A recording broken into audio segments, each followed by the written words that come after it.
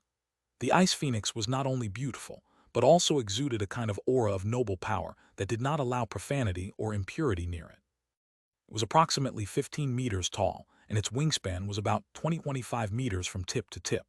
All its feathers were light blue, but instead of feathers they looked like small delicate crystals that glittered in the glare of the sun's rays in the distance. The feathers of its wings were particularly large, as each one of them was at least 1 meter long and were slightly spaced apart from each other, as if forming a kind of wind cutter used to increase its flight speed. The deep blue eyes of the ice phoenix sparkled with almost human intelligence as it slowly emerged from the magic circle. Its beak that curved slightly downward to make swooping attacks easier looked almost as dangerous as its grasping claws. Claws that seemed to be made of some kind of extremely dangerous icy iron.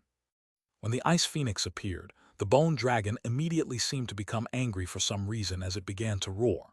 Even so, the bone dragon did not attack either out of fear to the phoenix or by order of the Lich King. Due to the darkness-like attribute and the corroding of its body, the bone dragon and the ice phoenix, which was an extremely pure creature that hated impurities, naturally repelled each other. The ice phoenix also looked coldly at the bone dragon, but immediately ignored it, and set its eyes on Shangyuan Bingzu after a brief glance at the others. Bai Zemin felt a kind of invisible ripple spreading out as if something or someone was trying to communicate with him. However, he did not hear or understand anything. "We should go now." Shangyuan Bingzu looked at her mother and said affectionately, "Don't do crazy things. It wasn't easy for us mother and daughter to get back together after great difficulties. Don't worry about me and go."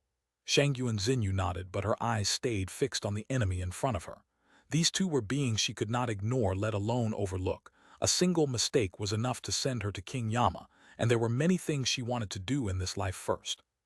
Bai Zemin followed Shangyuan Bingzu, and with a nimble leap landed as soft as a feather on the back of the phoenix. What surprised him a little was that, although the ice phoenix's surroundings were ringed by a kind of freezing fog that froze the air, its back was warm enough such that an ordinary human didn't have to worry about freezing to death.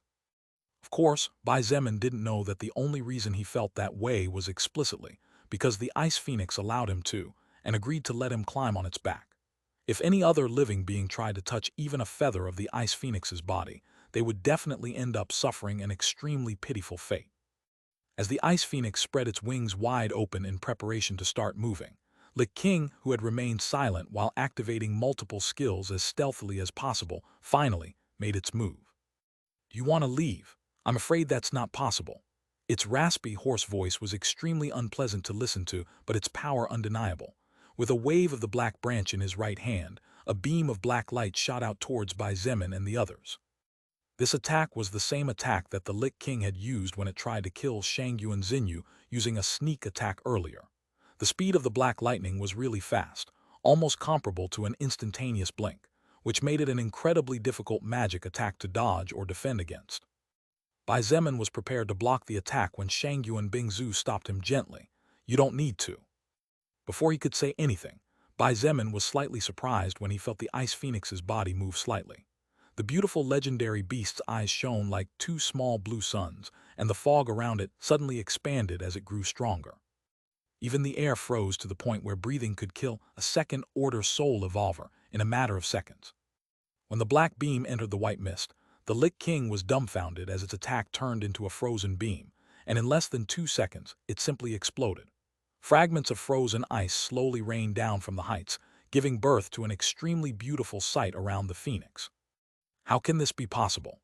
Lich King was a level 210 undead soul evolver, so it knew how powerful its attacks were better than anyone else. Even if its enemies could resist it, Lich King believed that no one except it would be able to take its attack so naturally. Suddenly, a cry similar to the sound of nature rang out in the middle of the mutant forest. The ice phoenix spread its beautiful wings wide, and without worrying about anything or anyone it dashed forward. Its speed was so fast that it surprisingly forced Little Snow to give all of herself to barely match it, and in an instant, the The two mutant beasts disappeared into the distance like two blurs, one pure white and the other light blue. Lich King looked in the direction that the humans and their beasts had disappeared. After muttering something, it looked at the human female and the dragon that had been left behind. Even though your friends will still die, I have to admit I don't like what just happened. Oh Tilda, little baby, don't tell me you're going to cry, Tilda. Shangyuan Xinyu had a rather sadistic smile on her face as she pointed her index finger at the Lich King in a gesture of invitation to come over. Before I turn you into dust, I'd like to clear up a misunderstanding, all bones. Lich King was an undead, so things like fear or provocation were difficult things to experience. Besides, Lich King had recently been born, so it had yet to experience many things. Misunderstanding. A big misunderstanding, yes. Shangyuan Xinyu nodded with a serious expression on her face and said gravely, as if she was offended by this misunderstanding. Among the three humans who left, one of them is my daughter and the other is my future hubby. Do you think that mistaking them for my friends is not a great misunderstanding worthy of being punished by death?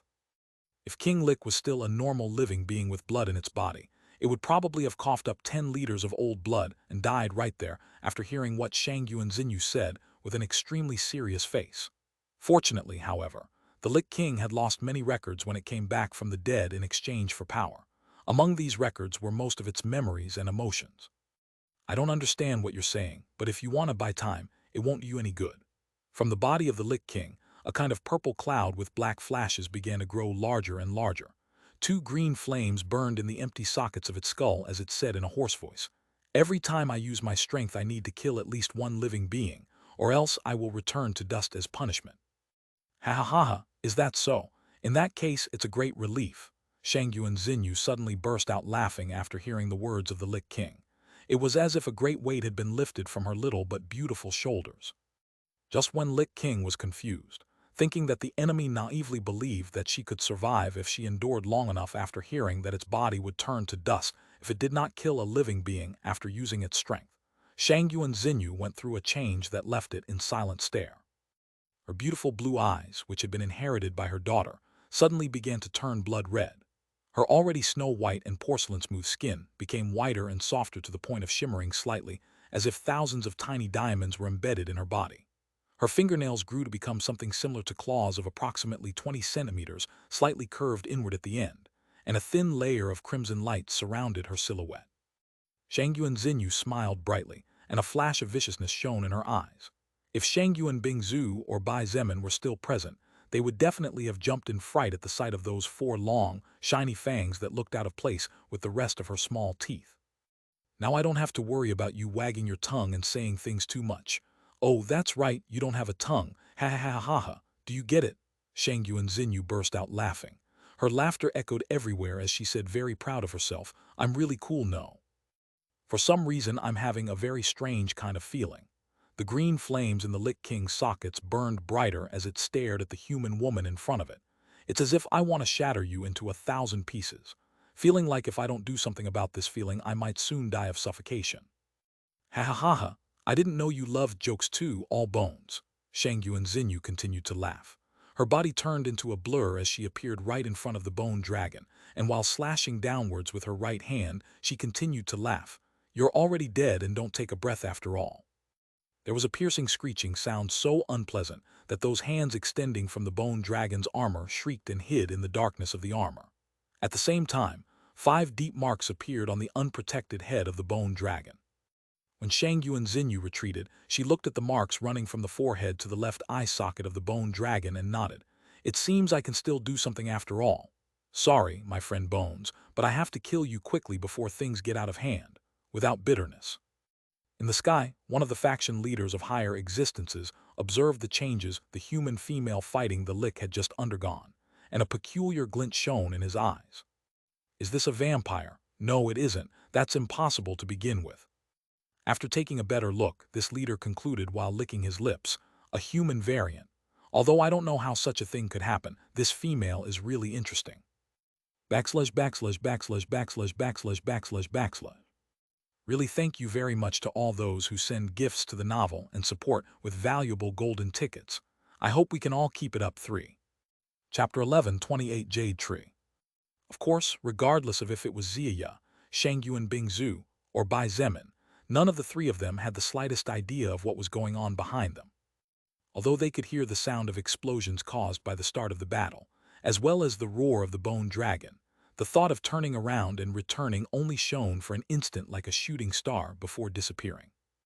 Bai Zemin couldn't help but stroke the ice phoenix's frozen crystal-like feathers, and after a brief hesitation asked, "Bing Zhu, did you get the skill to summon this phoenix when you broke into the Third Order?"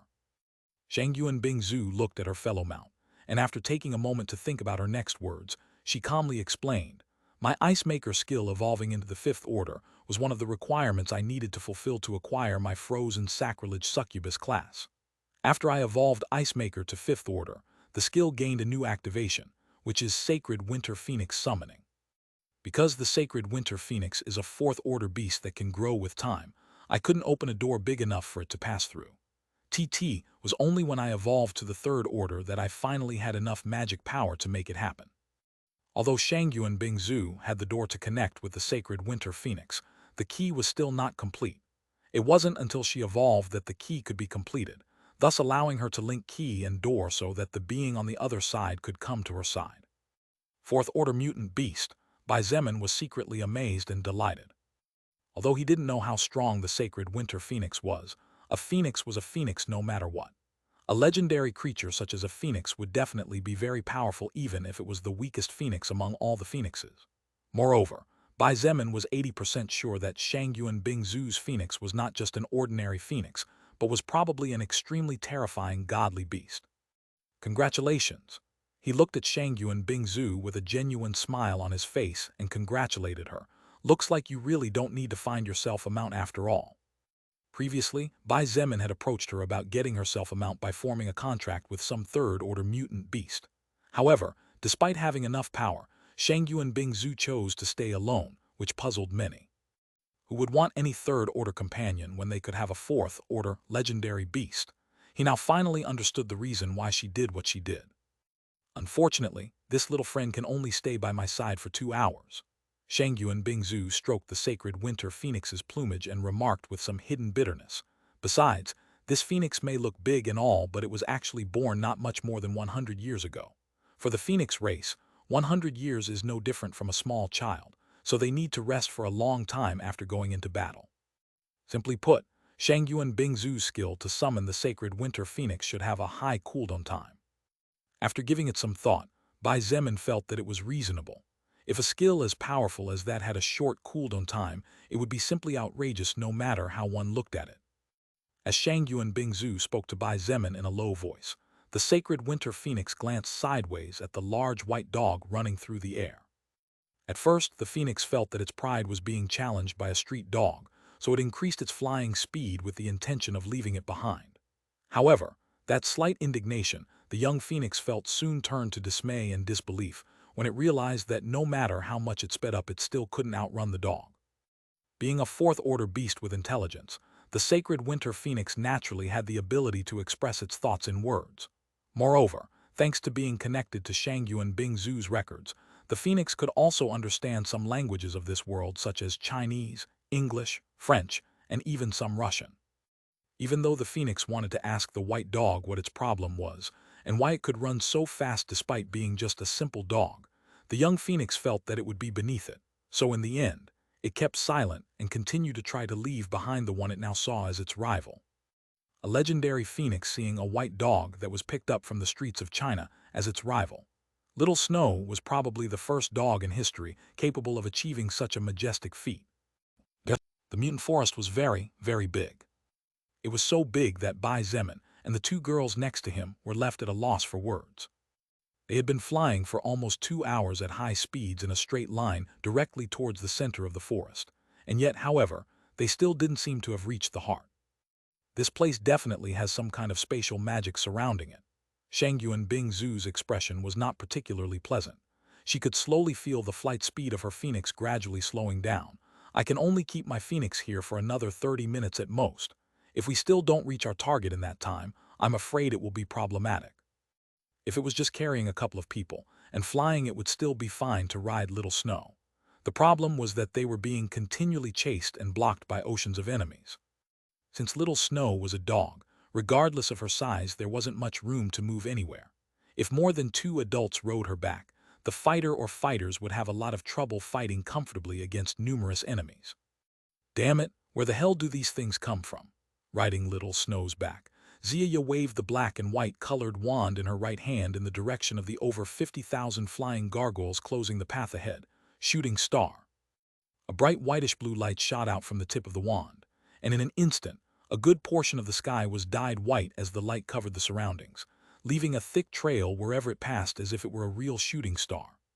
The third-order gargoyles, even those who were of a higher level than Zia, had no time to react as their bodies were pulverized after being struck by the whitish-blue light. The light continued to advance further and further into the enemy ranks, crushing each gargoyle it touched into nothingness. Seeing she still had another 30,000 gargoyles to annihilate, Zia cursed under her breath. That consumed 100 points of my mana, you know. 100 points might not sound like much considering she was a third-order soul evolver with thousands of mana points. However, in this kind of place where mana could not be regenerated, and where enemies were as numerous as drops of water in an ocean, even 50 points was a colossal amount of consumption. But when Zia looked at her other 2 teammates, she had no choice but to grit her teeth and swallow her bitterness to continue fighting. This was because both Bai Zemin and Shangyuan Bingzu were having more bitter moments than her own. In order to prevent the sacred winter phoenix from exhausting itself faster and having to return to its world sooner, Shangyuan Bingzu did not let it attack, but instead asked it to focus on continuing to fly forward. Little Snow was not particularly good at dealing with numerous enemies at the same time. All of her skills were mostly focused on dealing with enemies more powerful than her, but only one at a time, so it was only occasionally that she would attack to clear a few hundred gargoyles before focusing on dodging attacks and moving forward. In short, both defense and offense fell to Zia, Shangyuan Bingzu, and Bai Zemin, particularly the latter two. Wielding a deep blue sword in her right hand and a crystal sword made of ice in her left hand, Shangyuan Bingzu was like an immortal fairy finishing off her enemies using extremely lethal yet particularly elegant moves. Her rank 2 armor was concealed by a slightly thicker armor of ice and light, and whenever a gargoyle was lucky enough to approach and survive the surrounding frost, the outer armor would glow to temporarily blind and freeze the movements of the monster. Shangyuan Bingzu knew that she still had yet to face the most powerful enemy, so she followed Bai Zemin's advice and used as minimal mana as possible, making as much use of all her physical abilities as possible without allowing herself to get hurt. Although she was a genius born once in a million years, facing thousands of third-order enemies for so long was gradually pushing her to her limit. At the end of the day, Shangyuan Bingzu was not Bai Zemin, whose physical body was almost as tough as that of a dragon. After not being able to use her agility for obvious reasons, and sealing most of her magic, Shangyuan Bingzu was basically fighting with 30–40% of her power at best. The total number of enemies numbered over 300,000, and of those 300,000 it could be said that Shangyuan Bingzu was holding back approximately 100,000. Considering that Zia was doing her best against 50,000 enemies, there were still another 150,000 that needed to be taken care of. Standing on the back of the Ice Phoenix, Bai Zemin kept spinning while holding annihilation of the falling sky in the shape of a golden arc with his left hand. His right hand moved as fast as a blur, leaving behind afterimages that piled up one after another with each ice arrow he fired towards his enemies. Bai Zemin used the power of his armor to freeze the air particles around him, making hundreds of normal ice arrows per second. Although these ice arrows were so small and thin, and appeared to be extremely fragile, the crimson flame burning in each of them increased Bai Zemin's already terrifying physical and magical attack power by another 20%. Boom, boom, boom, boom, boom, boom, boom, boom, boom.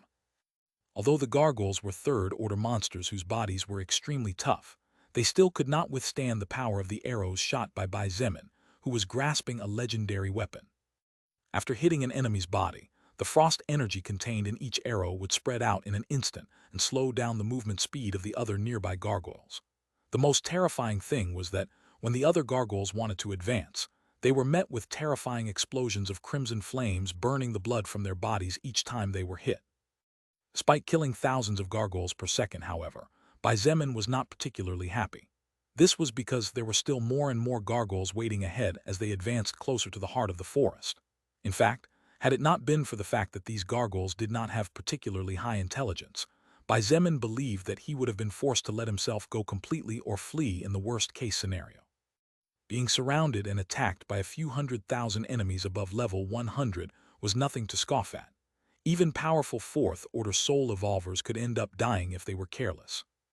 Approximately 20 minutes later, and just as the speed of the Ice Phoenix had dropped below the 50% mark, as if it was about to go home, a startling change occurred on the battlefield in the sky. The gargoyles that numbered now easily over 500,000 and covered both the sky and the earth suddenly opened up, as if they had received some higher order. Shangyuan Bingzu's breathing was slightly irregular, but she was still good. The worst of them was Ziya, whose body was so drenched in sweat that her black magic robe hugged her body tightly as a small cloud of hot steam rose from her. Bai Zemin remained calm on the surface, but when he saw the large distortion of mana surrounding the jade tree before him, he narrowed his eyes. "Are you the mana eater tree?" Even though he was asking a question into the air, Bai Zemin's words sounded more like a fact rather than a doubt. After several seconds without a response, the dark blue-colored mana surrounding the jade tree shivered. At the same time, a single loud and powerful word enunciated in English boomed out. "Yes. Backslash backslash backslash backslash backslash backslash backslash. Really thank you very much to all those who send gifts to the novel and support with valuable golden tickets. I hope we can all keep it up. 3. Chapter 11:29. Start the battle against the Mana Eater tree. Looking at the large jade tree, Bai Zemin sensed that there was something wrong but could not put his finger on what. The jade tree seemed to be made of genuine jade. Its entire body was of a dark green color that shone beautifully under the faint but clear glare of the sun's rays weakly penetrating the treetop. All of its branches seemed to be made of jade, but strangely, they swayed around with a lot of flexibility whenever the wind blew, and its leaves that seemed to be made of a lighter jade compared to the rest of the body constantly released mana. "Looks like this tree is not lying," Shangyuan Bingzu whispered. She easily noticed that from the leaves of the jade tree, colossal amounts of mana were being released practically constantly, feeding the entire forest little by little as it spread out further. "I think we are in front of the real deal." Bai Zemin sensed a great amount of danger from the moment he arrived in front of the jade tree, but he still continued to feel that something wasn't right. The biggest problem was that just as Shangyuan Bingzu had just said, the tree in front of them was definitely the Mana Eater tree. There was no doubt about it. Then what was wrong with it? Regardless of how strong his doubts were, Bai Zemin did not let any of this show on his face. Without letting his enemies know his thoughts, he spoke in a deep voice. "Ziya, you go back and carry out your task exactly as we agreed before." Ziya gently palmed Little Snow's back to ask her to back off. At the same time, she said in a somewhat worried voice, "I'm fine with it and all, but what are we going to do with all these damn gargoyles?" There were still around 500,000 gargoyles surrounding them. The enemies were so many that they covered practically 2/3 of the visible sky above their heads, making the darkness of the mutant forest even more pronounced. "Circumstances are different than expected, or we will make an adjustment to our plans until every piece falls into place." Bai Zemin extended his right hand, and the golden bow with dark runes quickly released a faint bright golden glow. As the radiance covered the weapon's appearance, the shape of the bow began to change as Bai Zemin said in a serious voice, "Bingzu, sorry to bother you, but could you take care of those gargoyles by yourself?" Shangyuan Bingzu coldly looked at the surroundings as she nodded without hesitation. "I'll back you up when I'm done here." "Don't worry." Bai Zemin narrowed his eyes at the jade tree that had remained silent and unmoving after a single word. Annihilation of the falling sky had already turned into a sleek golden spear in his right hand, and as he swiftly spun it around his body, he said in a low voice, "With the Mana Eater tree busy fighting against me, I doubt those green gargoyles will turn into stone gargoyles after their death." "Be careful," Shangyuan Bingzu whispered, worry evident in her voice.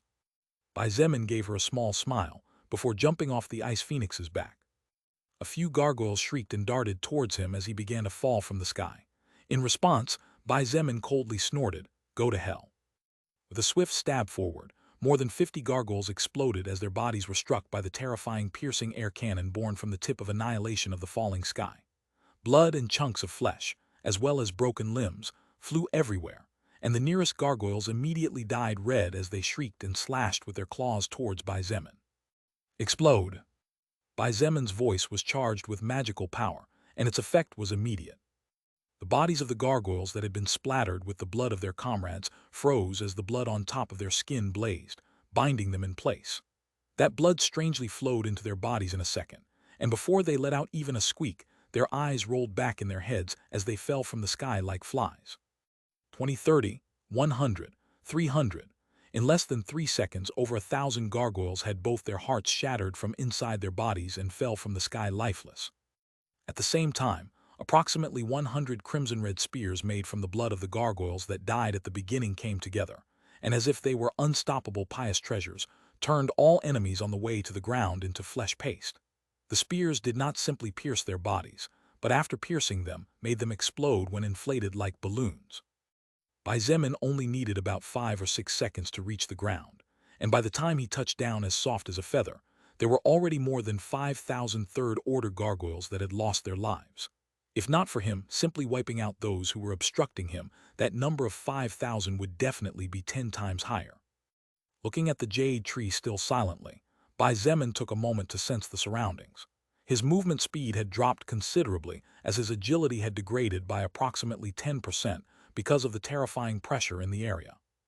In fact, Bai Zemin believed that if it wasn't for his strength being above 5,000 points, it would be difficult for him to move, and any living being with less than 2,000 strength points would definitely not be able to stand up, while those with less than 2,000 stamina points would probably be crushed to death by the pressure.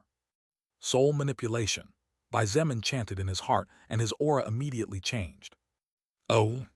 The weak but clearly signaling exclamation sound of how surprised the so far silent Mana Eater tree sounded into Bai Zemin's hearing. Weirdly, however, the Mana Eater tree did not immediately attack, but instead let Bai Zemin do whatever he was doing. Bai Zemin was genuinely shocked in his heart. Until now, regardless of whoever the enemy he faced was, they always attacked him immediately when soul manipulation came into play. Was this Mana Eater tree overconfident and so sure of its victory? When Bai Zemin asked himself this question, he couldn't help but smile in his heart. If I were the Mana Eater tree and I had such an absurd skill like that, I would probably feel invincible after all too. Not to mention the fact that Bai Zemin, regardless of how powerful he might have proven to be so far, was still a level 100 soul evolver stuck at the peak of the second order. If this were a typical novel, the main character would probably be annoyed with the other party as he was being underestimated and his pride could be hurt. However, Bai Zemin felt the opposite, joy. The more his enemy underestimated him, the higher the probability of victory would be. Underestimate me and overestimate yourself all you want. At the end of the day, it is you who will fall, not me. Furthermore, Bai Zemin knew that the Mana Eater tree that possessed the extremely rare Mana Devouring skill, that was even more terrifying than manipulation-type skills, had the qualifications to not put anyone in its eyes. Unfortunately, Bai Zemin had already articulated a foolproof victory plan. Challenging.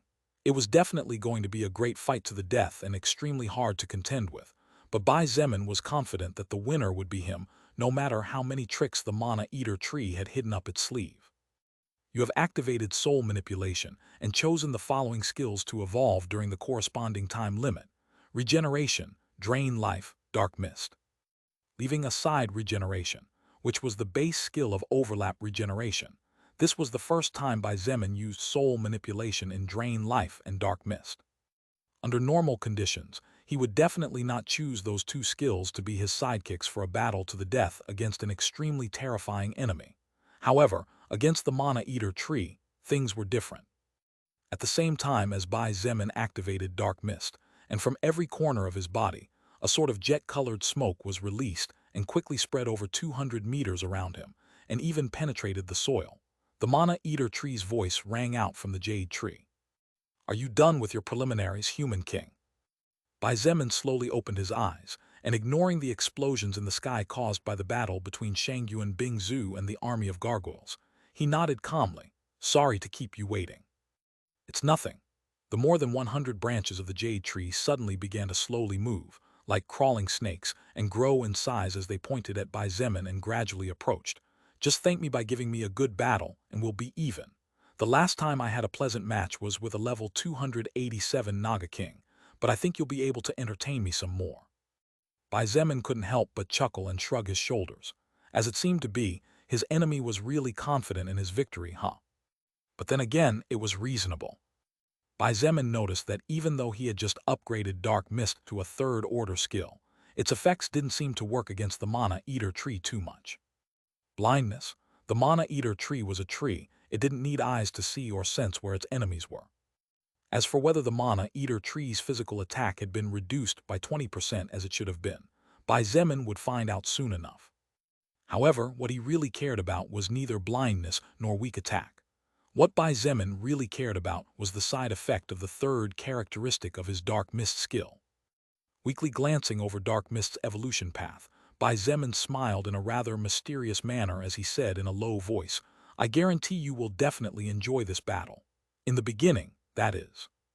In that case, let's start the game." The Mana Eater tree ignored Bai Zemin's last words and immediately attacked. Jade branches strong enough to easily shatter a battle tank twisted in the sky at high speed, and as if they were real snakes bit toward the motionless Bai Zemin. The air heated with the brush against the branches, producing small sparks of fire as proof of how fast each jade branch moved, and how terrifying the power they carried independently was. Backslash backslash backslash backslash backslash backslash backslash. Really thank you very much to all those who send gifts to the novel and support with valuable golden tickets. I hope we can all keep it up. 3. Chapter 11, 30 Mana Eater Tree's True Body. Everyone, this chapter is full of mistakes due to lack of time. I will edit it in a few hours. Sorry for the inconvenience, I didn't want to leave you without a chapter early. Backslash backslash backslash backslash backslash backslash backslash. More than a dozen jade branches were thrown towards Bai Zemin, twisting in a spiral shape while their points, more terrifying than a sword, were aimed at different vital and crucial parts of his body. Head, heart, shoulders, legs, arms, chest, stomach. It was clear that the Mana Eater tree was not only aiming to inflict fatal wounds, but was also preparing to damage Bai Zemin's joints and thus diminish his battle power in case the fatal attack failed. Bai Zemin's expression remained impassive. He used less than a second to convert strength into magic, and at the same time as he advanced, instead of retreating to meet the 20 or so jade branches, he used his knowledge of space force. Boom boom boom boom, boom boom boom boom. At the same time as around 20 muffled explosions occurred, the Mana Eater tree's surprised voice came out from the jade tree as if it couldn't believe what was happening.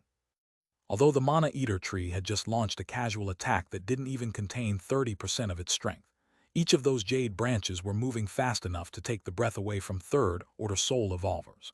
But the most terrifying thing was the penetration force of each branch, as the Mana Eater tree was hoping to at least force its opponent to retreat. After blocking the incoming attacks by distorting the space before him, Bai Zemin kicked the ground and writhed like a snake. It took him only an instant to cross the distance between him and the jade tree, reaching the trunk in the blink of an eye. This time, Bai Zemin attacked a little differently from his past attacks. While slightly bending his knees and bowing his body, he stabbed with his spear more than 100 times in less than a second. The air exploded and sheared off, causing 2 sheets of wind to form 2 long trenches on the sides of the jade tree. However, the most terrifying explosion was the one born from the clash between the actual attack and the terrifying defense of the Mana Eater tree. Using a similar principle to the Void Fist skill, Bai Zemin used accumulations to increase the power of his attack. Boom! The earth split and the surrounding trees immediately flew away. Bai Zemin's eyes sparkled with surprise, as he saw that his attack had done nothing more than leave a small, easily ignored white mark on the surface of the jade tree's trunk. Even if it had only been an attack to test the waters, his enemy's defense turned out to be 1,000 times more than Bai Zemin had estimated at first. The Mana Eater tree did not give him time to be too surprised, as more than 50 branches immediately attacked him. From such a close distance, it would be difficult to dodge more than 50 extremely fast attacks. Bai Zemin barely had time to twist his body and take half a step back, which allowed him to dodge about 10 branches, before the hot friction caused by each branch and the wind gently burned his face. Just when the Mana Eater tree believed that his attack would result in at least some minor injuries, the golden glow around the young enemy's body returned. Boom, boom, boom, boom, boom, boom. Faster than lightning, Bai Zemin stabbed and slashed with his spear at different angles. Ha ha ha ha, not bad. An extremely joyful laughter came from the jade tree as all the jade branches were successfully hit and repelled by the golden spear in the enemy's hands. Bai Zemin silently activated Crimson Flame, and at the same time as the blood-red flame burned on his spear, he spun 360 degrees and slashed outwards, at the same time letting out a war cry that shook the entire area. Boom, Pandian Zero Vel Siam. Although war cry's effect only lasted half a second as the enemy was too powerful, and the level difference too great, Bai Zemin managed to strike over 100 times before retreating just in time to dodge the incoming attack of the Mana Eater tree. Bai Zemin remained standing in the same place where he had been standing at the beginning of the battle. At the same time, the Mana Eater tree slowly made its branches retreat after cutting the ground before it and forming a large crater. The two had only been testing each other during the first clash. Both Bai Zemin and the Mana Eater tree knew that the enemy before them had much more in reserve. This was because in just 2 seconds, the ferocity of each attack was enough to kill a fourth-order soul evolver it had just broken. Looks like it's going to be a bit of fun. The voice came from the trunk of the Jade tree, and his entire body glowed as a thin layer of pale green light covered him. Bai Zemin's eyes were extremely sharp, and his battle sense was extremely frightening after experiencing so many hardships along the way. He not only noticed that the little damage he had done earlier had just disappeared, but also felt his own mana dropping rapidly just by standing in front of the enemy. I told you that you would enjoy the battle at first. Activating overlap regeneration again to exchange magic for agility and strength at the same time, Bai Zemin raised his spear wreathed in blood flames and stabbed the earthen floor in front of him, but you won't enjoy it much as the battle spreads out. In the eyes of Xia, who was watching from afar and supporting Shangyu and Bingzu in the sky, Bai Zemin's action of stabbing the ground did not make any sense. However, she was soon surprised when part of the forest began to tremble. Quite impressive, actually. When the Jade tree spoke, the ground split and over 500 jade roots came out from beneath the earth. The more than 500 jade roots twisted like giant tentacles. Each root was as thick and long as a third-order corundum mutant snake, known to be over 300 meters long, and as thick as 2 mutant trees put together. Now I understand why my mana was falling. This time, the voice did not come from the Jade tree but seemed to come from everywhere. Turns out you're the cause, boy. Bai Zemin watched coolly as the surrounding mutant trees broke loose from the ground and surrounded him. At the same time, more than 1,000 purple-colored tangled tangles slid along the ground toward his feet. Bai Zemin noticed that, although those mutant trees did not appear to be lifeless, they were definitely strong enough to fight against second-order soul evolvers. The craziest thing, however, were the purple-colored vines. He noticed that each vine was surrounded by thorns and released a foul, fishy smell as proof of the lethality of their poison. Even Bai Zemin didn't dare to get caught by those things. With a low snort, his body spun like a whirlpool as he slashed out with annihilation of the falling sky. Its speed was so fast that, in an instant, a tornado of blood-colored fire was formed that soared over 20 meters into the sky and completely incinerated all the purple vines to ashes. The Mana Eater tree's voice seemed to come from all over the forest instead of the Jade tree as before. It didn't sound particularly angry but excited as it said, "To think that you would discover my real body so quickly, not bad at all. Now let's see if you can deplete my unlimited mana reserves first, or I'll turn you into fertilizer first. Be my guest." Bai Zemin stopped abruptly, and his surroundings glowed as blood-colored flames burned everything within 20 meters with him as the center. His black eyes glowed mysteriously as he calmly said, "The real battle begins now, Mana Eater." Bai Zemin had always been suspicious of the strangeness of the mutant forest. How could it be possible to cast magic capable of covering hundreds of kilometers and even thousands of kilometers, keep active that magic whose mana consumption should definitely not be small, and control hundreds of thousands of undead beasts? There was only one explanation for this. The Jade tree in front of Bai Zemin was nothing more than a bait that the Mana Eater tree used in order to disorient its enemies. The real body of the Mana Eater tree was the entire forest. Xia's pupils contracted to the size of needles when she realized the truth. Her beautiful face turned slightly pale as out of pure instinct, she twisted her slender waist to lean to the side. This bastard! She gritted her teeth as she saw out of the corner of her eye a wooden arrow wrapped in green lights flying an inch from his head.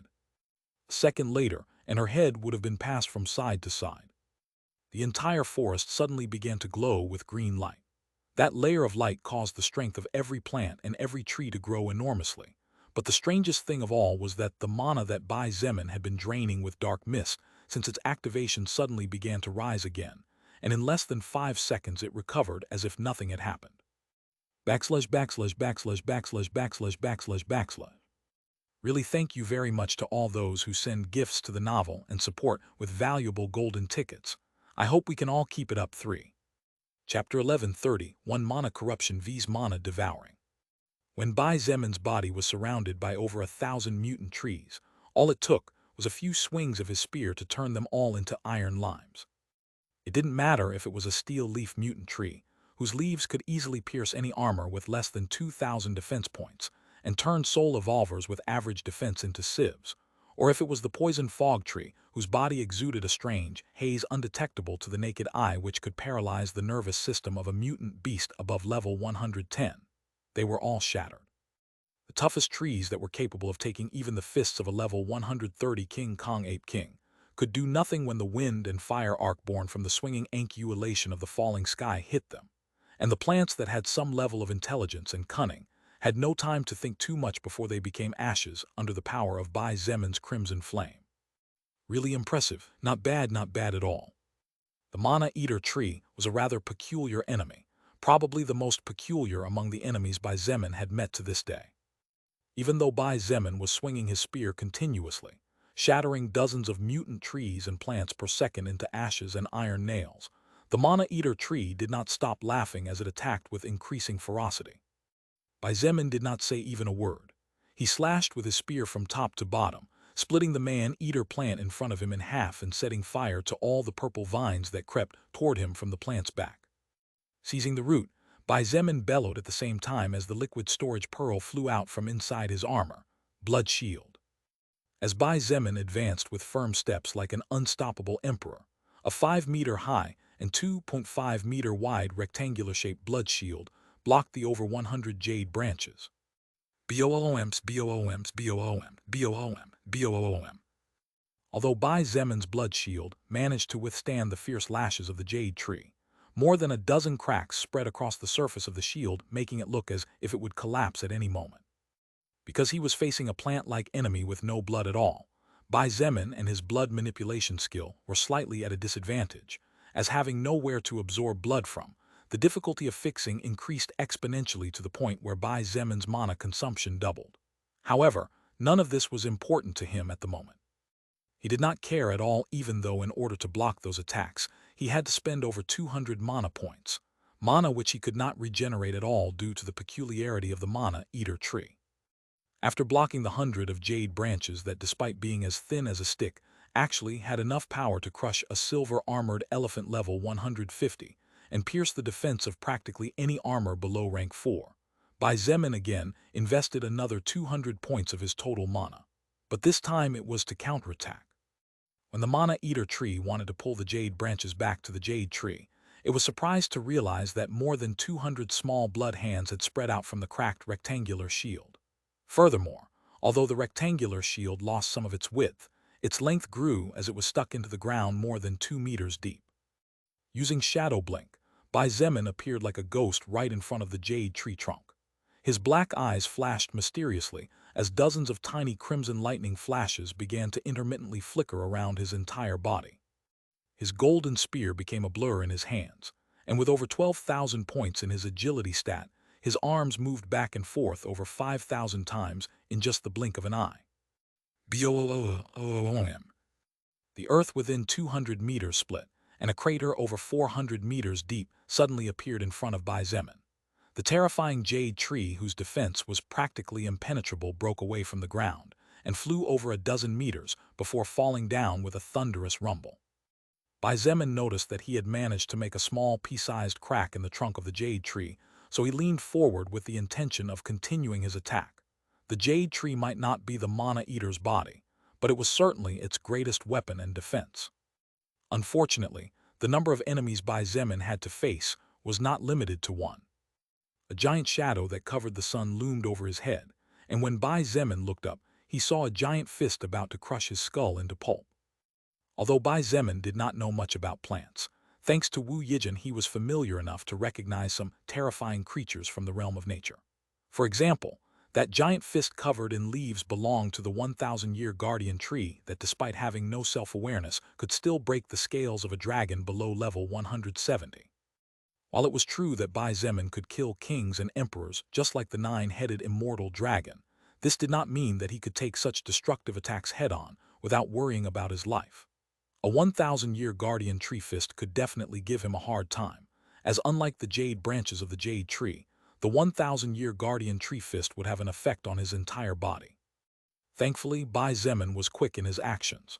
Before his brain sent the command, his body that had become used to battle and to moving by pure instinct reacted at lightning speed. A huge cloud of dust rose into the sky over 70 meters as the 1,000-year guardian tree's fist struck into the ground. The earth opened up and over 100 cracks of different sizes spread outward with the fist of the plant-like monster as their center. And when the 1,000-year guardian tree slowly raised its fist, a crater approximately 300 meters wide and no less than 60 meters deep was revealed. "Where is?" the mana-eater tree muttered to itself, not being able to see where the enemy was. This astonished and secretly alarmed it, since this forest was its domain.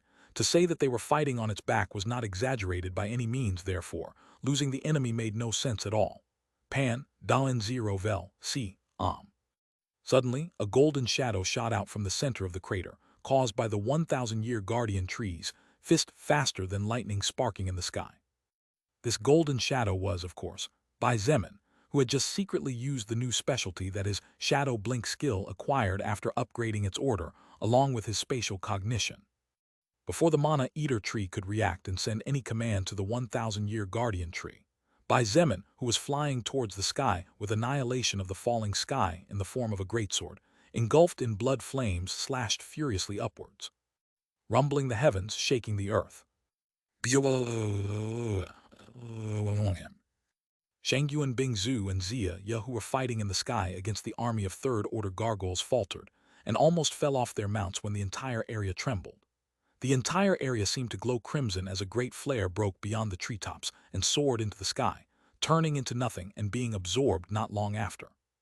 The entire 100-plus meter long right arm of the 1,000-year guardian tree disappeared without a trace, and approximately 1/3 of the right side of its body was crushed inward.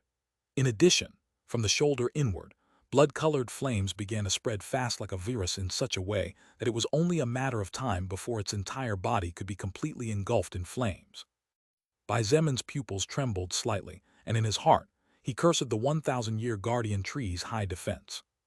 One needed to know that his skill rumbling the heavens, shaking the earth, not only increased the damage of his weapon by 100%, but also reduced the enemy's physical defense by 30% during the collision. But even with all this added up to over 12,000 strength points, the mutant tree in front of him just suffered a single arm loss. If not for the fact that annihilation of the falling sky was an indestructible soul armament, Bai Zemin would definitely be suffering the loss here. The only thing that made him feel better was what happened when the shockwave surrounded by blood flames spread outwards, immediately testing the main effect of rumbling the heavens, shaking the earth. Roar! For the first time since the battle began almost 30 minutes ago, the roar of the Mana Eater tree did not speak, but something similar to the roar of a wounded beast shook the eardrums of everyone inside the forest. Even the Russian troops who were paying attention to the mutant forest from a distance were pushed back by the shockwave of the roar, so one could only imagine how terrifying it was for those in it.